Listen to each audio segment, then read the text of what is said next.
Hello everyone, Fuzz here, and welcome to what is potentially a brand new series that I'm going to be working on. So the idea behind this is that in each episode I'm going to pick a game, a classic or old game from my gaming bookshelf here, try and get it installed and then fire it up and see the nostalgia value from it. And in today's episode I thought we'd start with the good old Bullfrog Classic Theme Hospital. This game was originally made for Microsoft DOS or Windows 95, so I won't lie, I did have a little bit of trouble getting it fired up on my 64-bit Windows 10 operating system. Although it was relatively painless trying to get the game to work on a Windows 10 64-bit machine in the end, I did run into a bigger problem in that I couldn't actually record the darn thing. I tried and tried with OBS and Fraps and nothing was working. So I found an open source mod on the internet called corsixTH, which I've put into the games directory, and that seems to have everything up and running again. So I've put the link to that in the video description, and you will need to own an original copy of the game to use corsixTH. It has extra functionality such as giving you HD graphics and all that, although for the purposes of this video I've disabled all of that, so we're getting the true nostalgic presentation of the original game. There's a couple of things that aren't quite the same as the original, but you know, not really that much in all honesty, and I'll mention those as we come to them.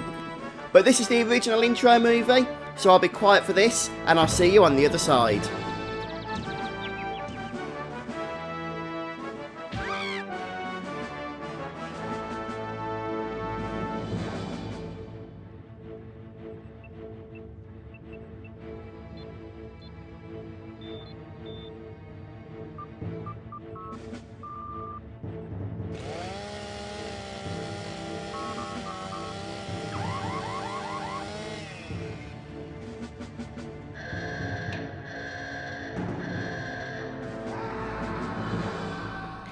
Okay, so now let's get into the game proper.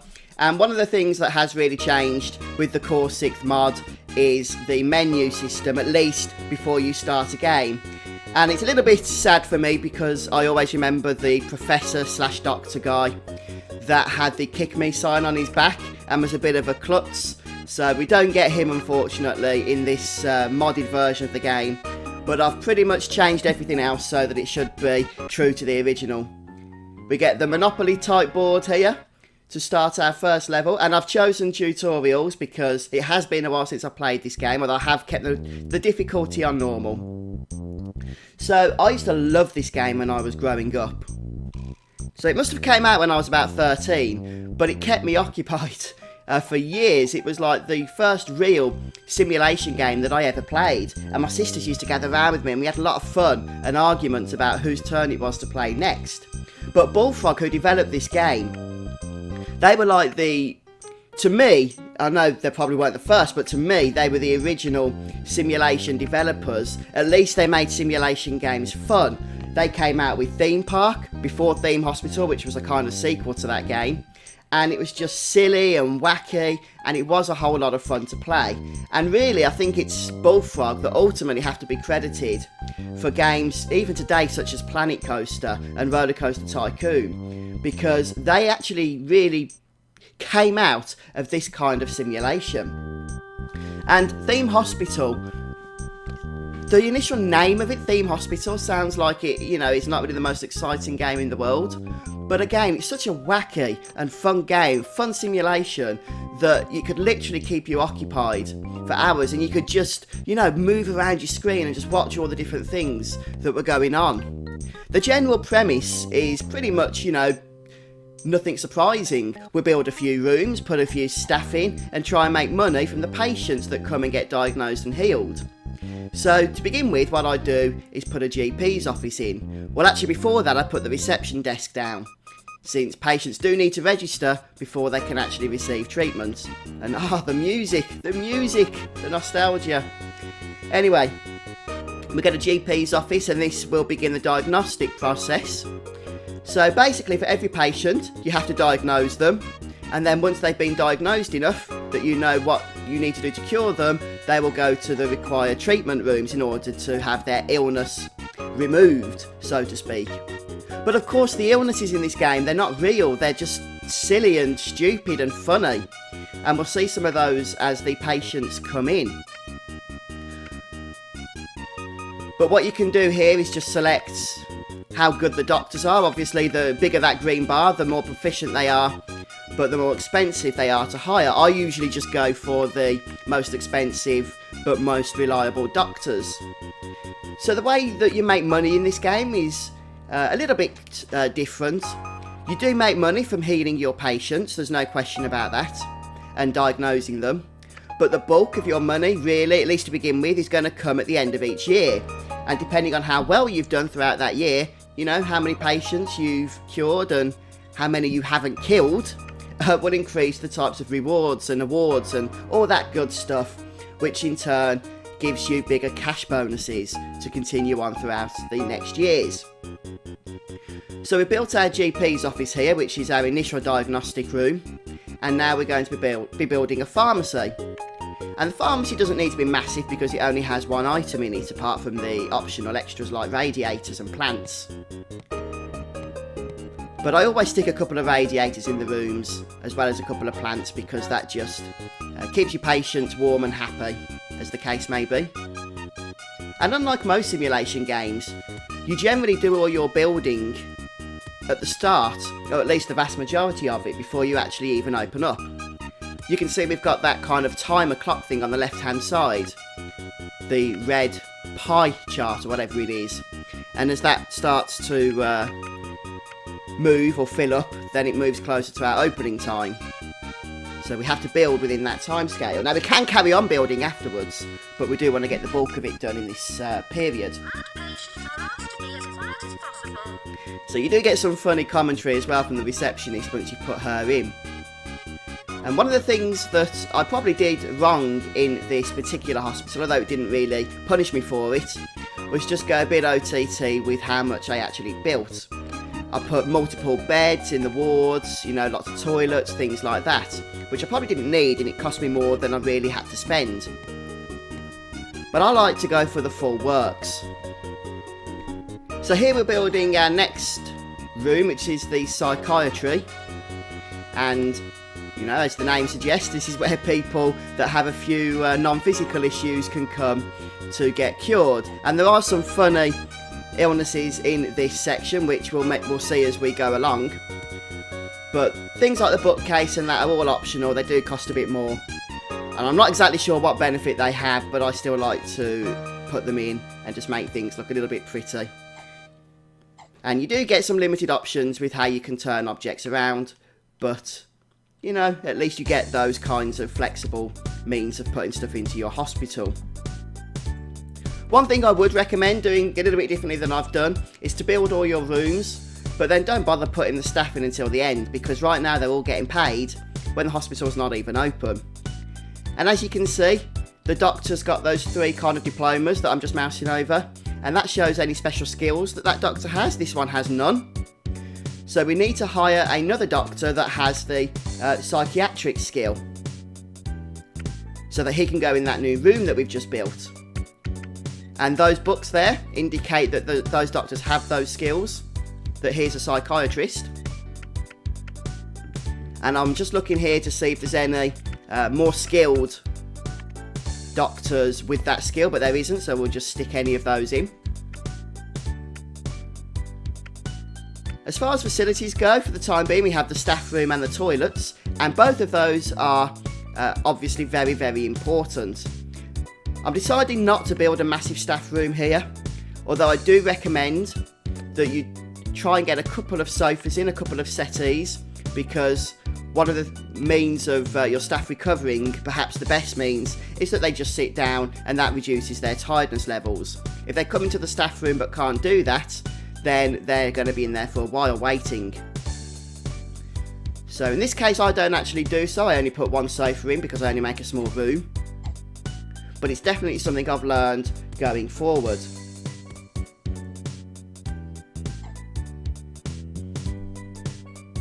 Still, this first level that we're playing is ridiculously easy. I'm not sure if you could fail it or not. But, I mean, I do get a little bit low on cash. I believe if you head into, you know, the dangerous red zone, then I think you do fail.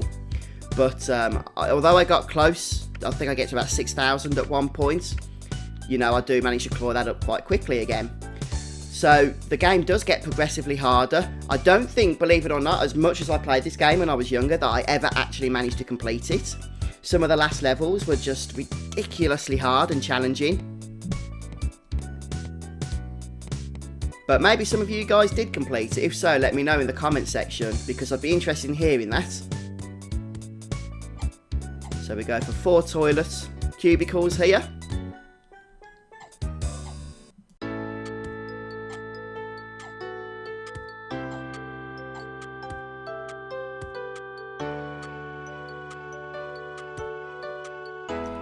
I don't actually know if you need a bin or a fire extinguisher in every single room, but that's just something I like to do. One thing I will notice as I play through this is that I don't get any rubbish thrown on the floor, so it obviously works to some degree.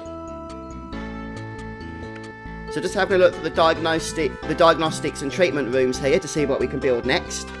And the general diagnostic room is highly important.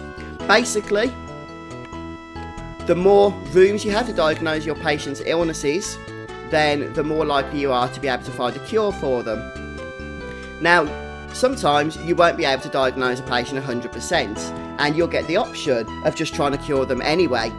So you have a 70% idea of knowing what their problem is, but you do have that chance of failing, and if you fail, the patient dies. And you don't want patients to die, because that really does affect your hospital's reputation. So I do decide at this point, as our hospital is getting close to opening here, to throw in a handyman. Their main job is to water the plants and to clean up vomit. But they do spend most of their time watering the plants, because I've stuck a load around. I think I've put 2 at least in each room.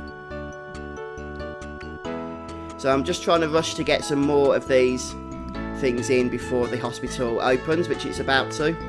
And this is the inflation room, which we won't need until later. But I didn't know that at the time, so I thought we'd get it in earlier, sooner rather than later, just to make sure it's there and ready. And you'll find out what this is for, and I'm sure many of you have played this game and know already. But it's definitely my favourite room in the game.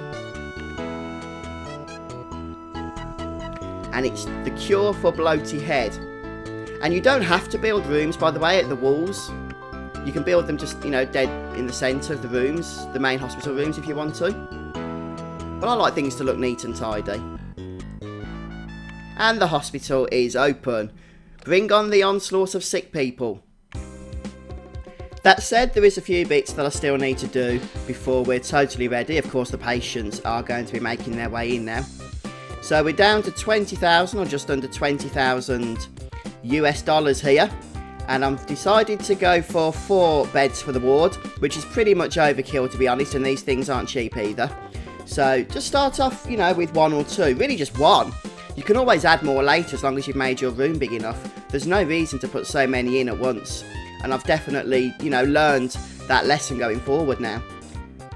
But as usual, I put in my customary radiators, which, by the way, serve more than just a, they don't just look good.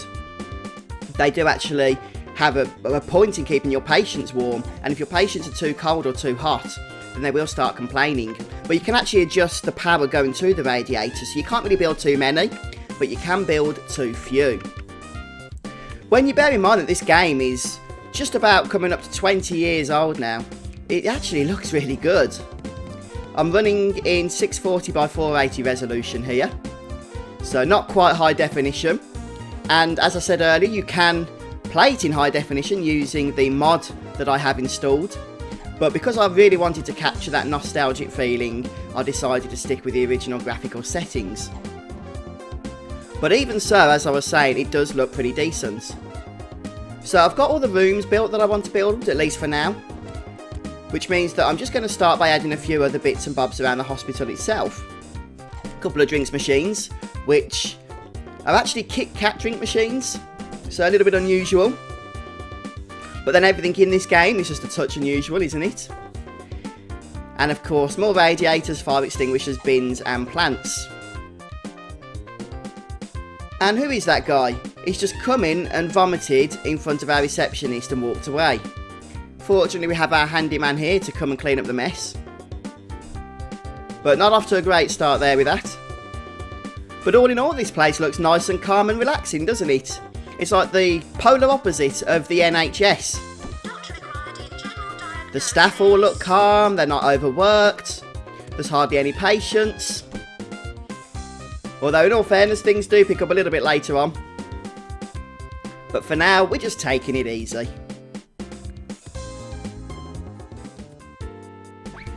Okay, so I've just skipped ahead 5 minutes or so. Since we've started to get a few more patients coming in now, but I haven't built anything new. And here we have the fax machine, the infamous fax machine. You can actually input cheat codes into the keypad there if you wish to do so. And I've even got a list of them somewhere in my CD box from back in the day. But I won't be using those today. We're going to explore the game in all its glory of non-cheatness. But anyway, that fax machine just told us that Sir Lancelot, a very important person, wishes to visit our hospital. And these guys, they like to come, stroll around, strut their stuff, let you know who's in charge type thing. And if you impress them, they give you a cash reward.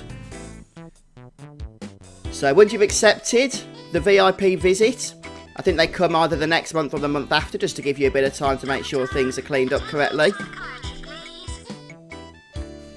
So we have our psychiatrist not doing his job properly, or he's somewhere else where he shouldn't be. But here he comes, look, racing to the psychiatric ward.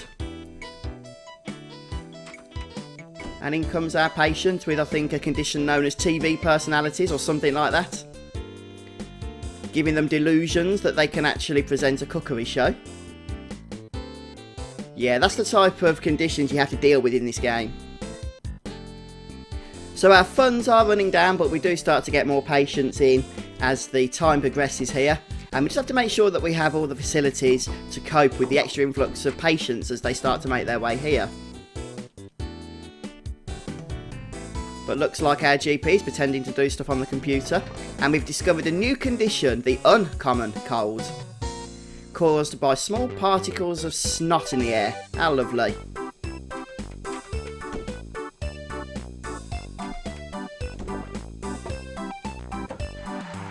Well, here's our pharmacy. It's in full action at the moment. Definitely one of the mostly used treatment rooms, it's got to be said. Not always the most money-making room, at least in terms of individual uses. But definitely important and a staple of any hospital in the game.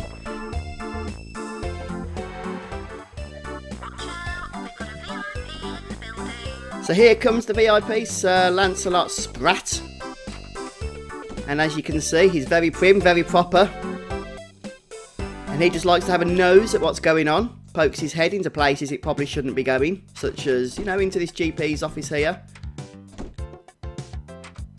And everybody else suspects him by just walking through him.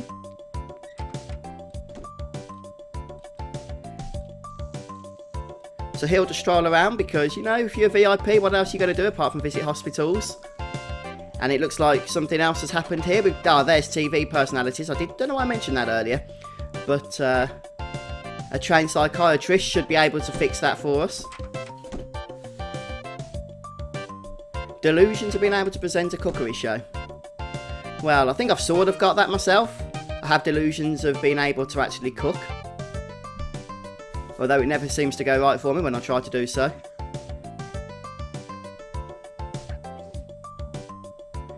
We've got a poorly person just resting in bed there.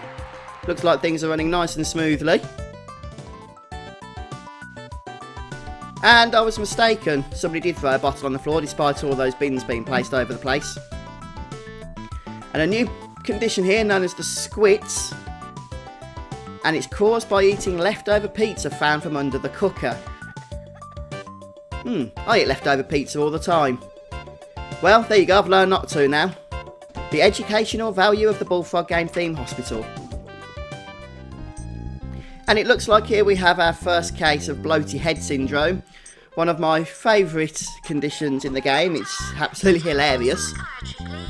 So we haven't actually diagnosed it yet. But hopefully we'll be able to help this guy with his fat head. So Lancelot Spratt was pleased with our hospital and so gave us a cash injectment of $1,300. A little bit stingy if you ask me. The doctors are getting a little bit tired here, so I thought we'd stick another one in, but we'd also put a GP's office in. Since we have that queue building up on the benches there, you can have multiple rooms in of the same room type if you want to, just to help get the queues down, especially as things start to pick up and get busier. So this is going to eat into our capital, of course. But I think it's worth the risk.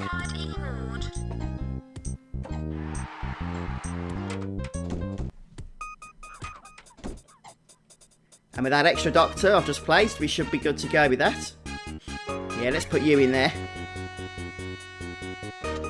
So my cash has come down to the $6,000 mark, which is perhaps the lowest it gets throughout the entire of this game. But I'm not too concerned because we are getting close to the end of the year here, which means I expect a nice capital bonus at that point, since things have gone pretty smoothly, I've got to say. And Fathead's just trying to get his condition diagnosed here, so he's into general diagnostics. Which is an important room. It does actually save your patients from death, since it gives you a high percentage chance of actually diagnosing what's wrong with them. So I always make sure to include one.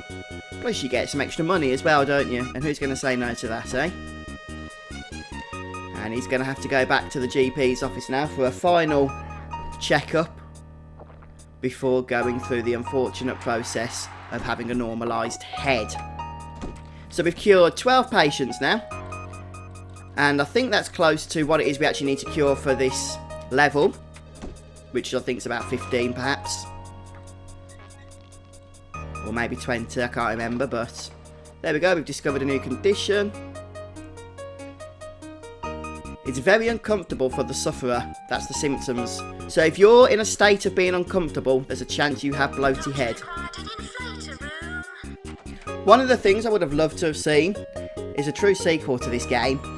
I know there were other hospital sims that were available within the years afterwards, and I've actually heard some of them are pretty fun as well, but I never actually played them, I don't know why. I just think I really wanted an actual theme hospital sequel more than anything. This poor fella's just been sick. Maybe it's the thought of having his head popped like a balloon has got to his stomach a bit. Not that I blame him.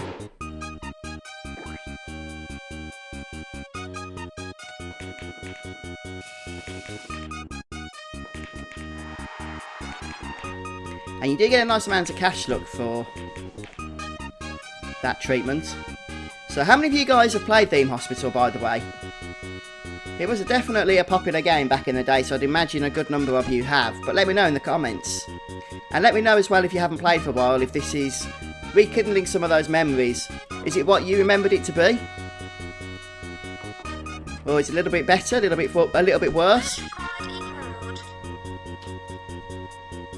But here we have our chart for the year. Just giving us a bunch of facts and figures, and if we click onto this icon here, we can see our rewards, our trophies, our awards, and everything we get from that, including a whole bunch of cash, which of course is what we like to see. 10,000 cash for this one, which means that we didn't have any deaths. Very impressive. And a nice bunch of reputation as well, which means we'll get more patience. And we can actually choose here to continue playing or to move on to the next level. And I just want to spend a little bit more time with this level that we are playing with. But now we're back up with a bunch of money and with all the rooms that we're ever going to need to be built. So our problems are pretty much over at this stage. It's just playing for fun now until we decide we're ready to move on to bigger and better things. But we're really starting to get busy now. We've got some queues for the GP's office here. Another bloaty head patient. So it has rekindled some fun memories for me, this checking out of Theme Hospital. I can't believe it's been sitting on my shelf for so many years and I just never have picked it up again. But there we go. I'm looking forward to trying some of those other games that have been lying on my shelf as well. Hopefully you guys are going to enjoy this new series. I mean, if you really don't want to watch this kind of stuff, then I won't do it. But let me know in the comments section if you like these kind of one-off episodes with older games, just rekindling that nostalgia from the days of the past, as they say. Now, where's our handyman? He needs to be cleaning up this puke that's just been left in front of this poor receptionist here. She has to welcome new patients and register them while they stand in sick. Now, that is like the NHS. Here he comes, cleaning up the bottle. We've got 2 handymen now. I did hire another one. And our cash is actually going up now rather than down, which is good. We're actually in a profit here. Because we've got a decent reputation, we are getting more patients. There isn't really a sandbox in this game.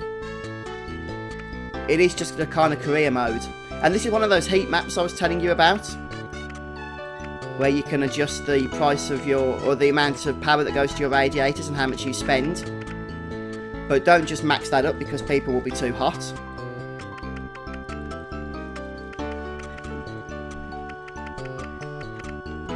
Yeah, it's probably a little bit too much there. I actually wanted to bring it down a bit more than anything. So on each level you get a different plot with a different shaped hospital to work with. And there's other things as well in the game that we just haven't seen in this level. You can even get rat infestations and you have to stab them with your mouse or shoot them with your mouse. So a little fun side quest like that. But anyway guys, I think we're going to be wrapping this episode up for today. I do hope you've enjoyed this nice little look back at Theme Hospital. One of the classics of old. Whoa, did anyone see that Kit Kat machine just teleport? Now that doesn't happen whenever I go to hospital. But anyway guys, if you have enjoyed this, then let me know. Don't forget to just hit the like button as well on YouTube. Your support means so much to me, so do go ahead and subscribe to the YouTube channel as well. I'm just having a look now on my shelf to see what I can be doing next, but I don't want to say anything and spoil it for you guys. But, whoa, just reminding myself of some of the old games I used to play when I was younger. But anyway, just to finish off, we'll see what the level transition was like. And once again, we get this message on the fax machine here, so we will select to move on to the next level here at Sleepy Hollow Hospital. And we get our good old Monopoly board there. Well, I mean, it doesn't look a whole lot like a Monopoly board, but that's what I've always called it. And we need to cure 40 people as well as get some reputation and money in order to proceed through this level. And this hospital is small. You don't have much to work with here, which is pretty much where the challenge comes in on this level. By the way, I don't think the zoom ability was part of the base game. I'm pretty sure that's just something that I haven't disabled in terms of the mod that I've used so that I can get this recording happening.